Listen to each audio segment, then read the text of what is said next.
リージョンアンロックド。Robbit Mon Dieu is a 3D action adventure title published by Sony Computer Entertainment on October 14, 1999. It was the work of second-party developer Sugar and Rockets, a company responsible for a handful of popular PS1 games in the 90s. Sugar and Rockets was established mainly by former members of the dev team Exact, who worked on games like Ghost in the Shell as well as Jumping Flash 1 and 2, and this game right here is actually the third Jumping Flash entry, one that the West ultimately missed out on. A cursory glance at some clips or screens of gameplay might lead one to believe that it's more of the same from both the original Jumping Flash and its sequel, Jumping Flash 2, and that honestly would be a good thing. Those games are awesome. However, that's not quite the case, and this sequel mixes things up by slowing things down a bit from its fast-paced arcade action roots, ditching high scores and bonus stages to instead focus on missions and story. Robbit Mon Dieu takes place a little over 3 centuries after the events of the original Jumping Flash, set on planet Hanauma, deriving its name from the world-famous Hanauma Bay in Oahu, Hawaii, continuing the franchise tradition of Hawaiian-themed naming conventions. Remember, this is the series that gave us the brazen and bodacious Baron Aloha. The hero of the game is, well, basically just you, the player, a new recruit in the Universal City Service, whose mission is to improve the lives of all the people across the vast ocean of space. You're stationed on Hanauma for a period of on-the-job training, tasked to help the citizens of the planet in any way you can while operating a giant mechanical rabbit-like robotic vehicle called the Robbit. Missions pop up on a world map that represent calls for help from the colorful collection of fun and funny folks in Robbit Mon Dieu. Among them are the farmer Johnny, who has a seriously unhealthy obsession with his prized patch of rather healthy-sized, healthy carrots. Jean-Paul Hanada, a hopeless rival who commandeers his own Robbit, but in black because he's so bad. The Dot Heroes, a team of block-headed Super Sentai spoofing superheroes who don't ever do anything heroic.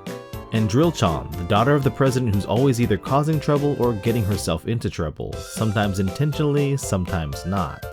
Her notoriety has earned her the nickname the Hanauma Hurricane, so when she's around, hide your wife, hide your kids, and most of all, hide your giant red buttons that cause pure mayhem when pressed. Every character you meet has a unique and memorable personality, as well as a story arc and their own individual endings, and interactions with them are pretty much guaranteed to get you to crack a smile or bust out a chuckle. 俺たちの活躍で花馬星は救われたんだね。正義は勝ったのね。軽いぜ。じゃあこの後はいつものように串カツ屋で打ち上げですね。よーしみんな、会費は割り勘、串カツは1人3本までだ。特別にご飯はおかわり自由よ。こいつ実は全く何もしていないドットであった。Anyway, as for how to go about completing their requests, gone is the formula from the previous games of searching for carrot-shaped jet pods or the tripedal Moo aliens at a couple of stages, then fighting a boss, replaced with 48 missions that are as varied as its cast. There are more simple and mundane ones such as the first, escorting a small child to his nearby home, more serious duties like mounting an airplane carrying the president mid-flight and preventing its engines from failing and causing a planetary crisis, less serious work like forcibly removing giant moles from Johnny's carrot patch, and silly requests such as helping to cook up oversized omelets over volcanoes in supersized skillets. While many missions can be similar or repeat the conditions for clearing them, game progression never gets too mundane or tedious, mainly because the majority are designed to be beaten quickly with their short time limits. The player also has a bit of freedom regarding how to proceed and can pick and choose the mission order throughout much of the game. Lending to the story-based presentation, mission briefings and reports and cutscenes are all voiced, and voiced well. Your performance during each mission is ranked afterward, with extraordinary efforts resulting in an excellent rating. Prove your mettle and earn enough high marks, and you'll be rewarded with some fun bonuses.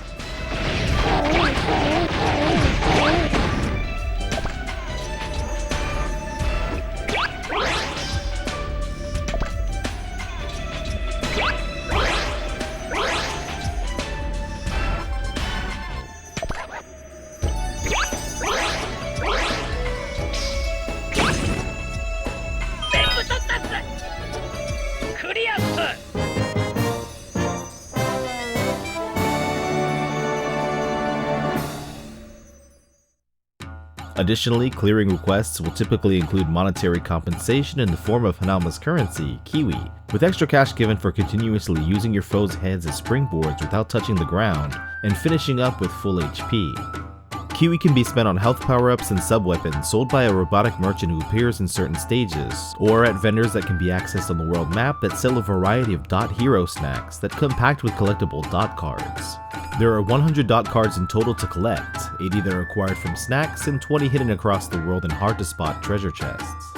Each card features an object rendered in 3D, which will also play a short animation and full motion video if selected, and some of them are throwbacks to the previous titles.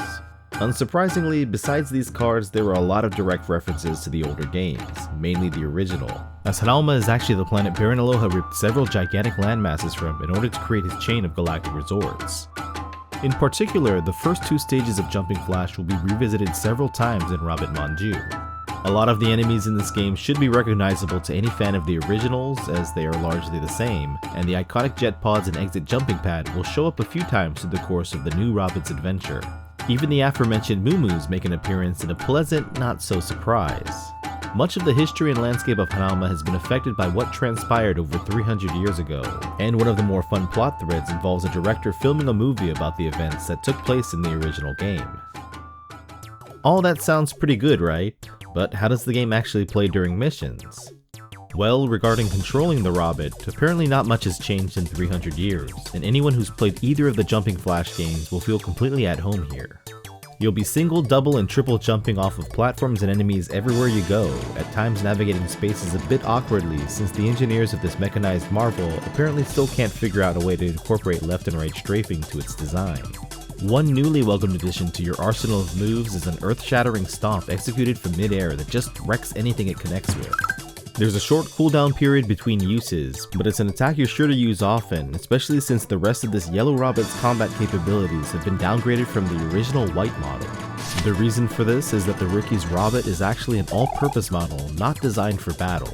More specifically, it's an old, slightly run-down traffic Robbit repurposed for this training session. That doesn't mean that the recycled Robbit is a pushover, as he is equipped with rocket-propelled arms that can knock out threats from a distance. Unfortunately, however, two fists mean only two shots at a time. No rapid, relentless barrage of projectiles like before. Now only a single slot is available to carry one of the series' classic powerful sub-weapons, which are chosen and equipped beforehand from a menu on the world map. Once it's gone, though, it's gone, unless you purchase more from the robotic vendor mentioned earlier. No sub-weapon freebies and drops this time around. Since a good chunk of the missions in Robbit Mon Dieu don't even revolve around combat, being less of a well-oiled, bunny-shaped war machine doesn't feel like a detriment to the game. And honestly, the original Robbit was pretty overpowered. To spin it even more positively, the reduced fighting prowess adds an extra layer of challenge and strategy when fighting enemies, particularly when up against one of the handful of bosses in the game. There are no lives to worry about, and failing a stage from losing HP or running out of time simply lets you restart the mission from the beginning. No checkpoints, but you can save any time on the world map.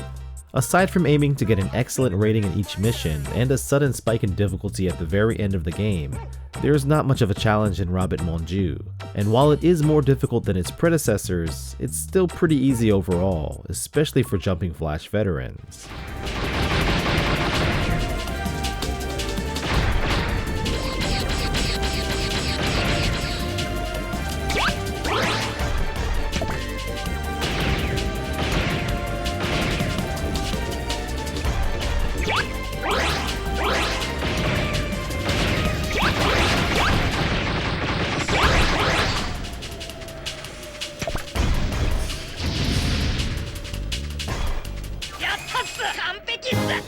And that's Robbit Mon Dieu for the PlayStation, a cute and fun title that may as well just have been called Jumping Flash 3.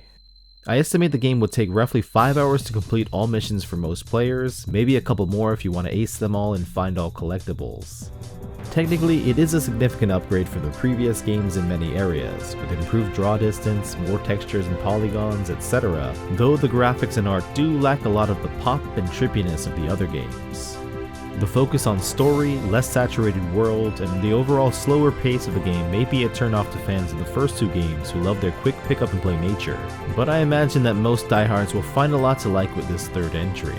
Although Robbit Mon Dieu is quite good, I can kind of understand why it was passed on for release outside of Japan, given the focus of Sony's Western strategy for marketing in 98 and 99, promoting cool and mature over cute and mellow, and they likely had no faith it would sell well. If an international release were to happen, it would have probably had to be from a third-party publisher, something that I doubt would be economically feasible, especially when licensing a Sony IP.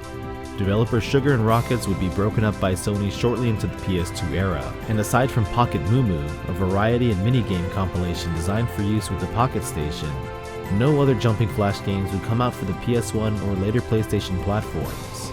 Man, just imagine how fun and unique a Jumping Flash could be on a PS2, PS3, or PS whatever number we're currently at when you watch this. It's a real shame that not more has been done with the franchise, and a little surprising given how the Moo Moos were used sort of as mascot characters for the PlayStation brand in Japan for years. Anyway, at the very least, Robbit Mon Dieu does exist, is easy to find and affordable, and is a worthy addition to any PS1 fan's collection, especially if you just love yourself some Robbits.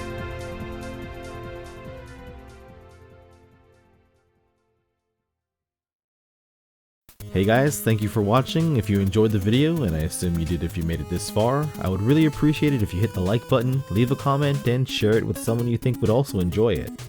And if you'd like to support what I do further, I hope you'll consider joining the Patreon or becoming a channel member. Thanks again, and I'll see you again soon.